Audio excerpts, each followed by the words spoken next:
Hi, my name is Jesse Varsalone, and in this video, I will demonstrate how to open an OVA file. So I've already installed VMware Workstation, which associates OVA files with VMware Workstation, what I consider to be the best virtualization product that you could ever use. It's free now, even free for commercial use.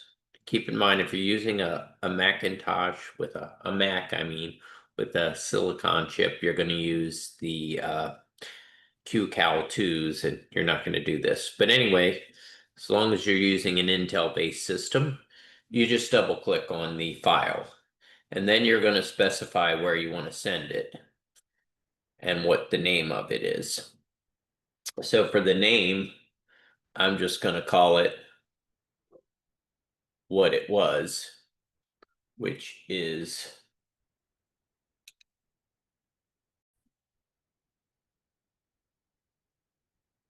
Cali with OpenBOS 2258. Now, for the path, you usually you can just accept the default.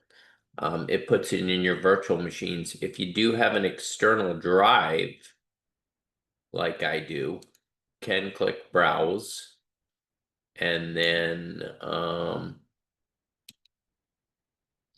have a D drive, and I have a folder called Kali on there. And so you can just put it in an external. I recommend putting it on your C drive, not an external drive. You can have all kinds of problems if the drive gets unplugged. The virtual machine can become corrupt. If you have the storage, I recommend that you just put it on your C drive, accept that default. Anyway, I'll click the import button a while. And so it literally just decompresses it. Now, because I picked um, unfortunately, I picked the D drive. That takes longer, and I want to make a quick video. So I'm just going to accept the defaults. And as you can see now, it's a lot quicker if you're using your storage that's on that. So now I'm gonna have to just give me a second here. Sorry about that. Since I made the actual virtual machine, I had the folder already. I had to delete it and come back. Now it's importing it. You'll see the green bar go across the screen as it continues to make progress. I'll pause the video briefly. Okay, it's not the most exciting thing to watch, but I unpaused the video. Again, I would say always recommend, if you have the adequate space on your operating system, that you do it there.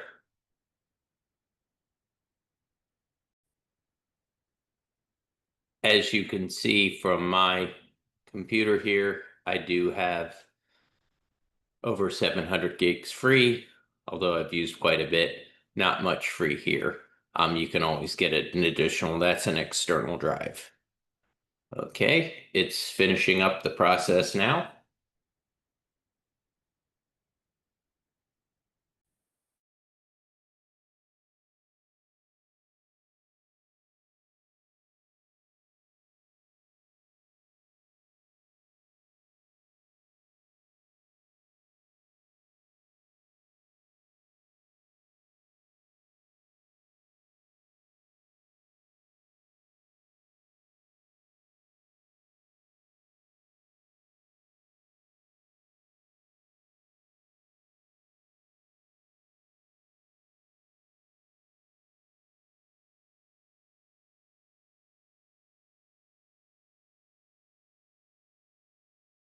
And this will take longer or less time depending on how fast your equipment is.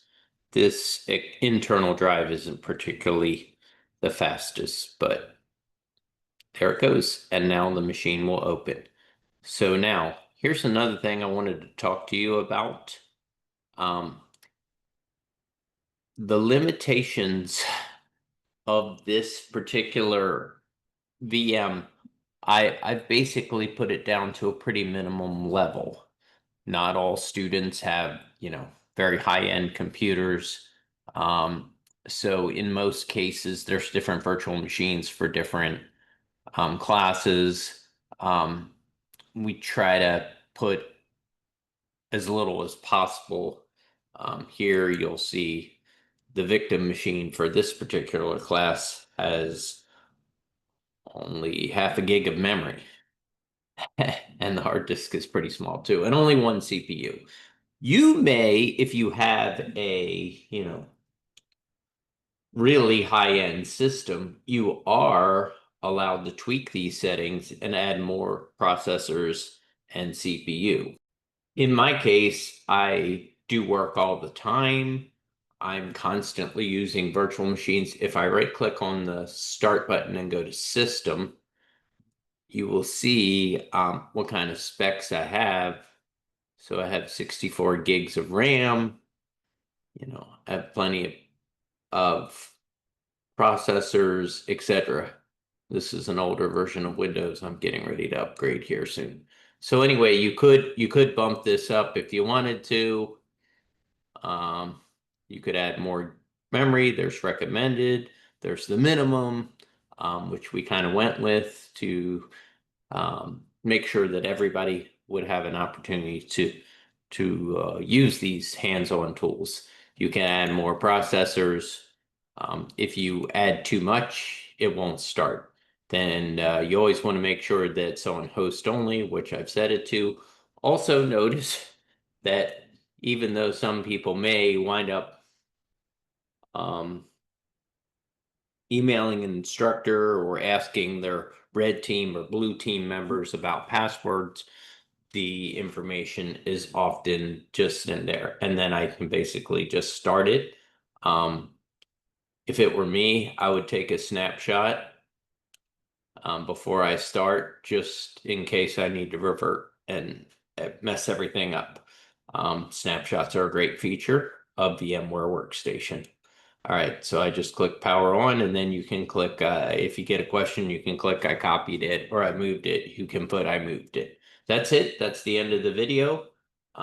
Stop sharing and stop the recording.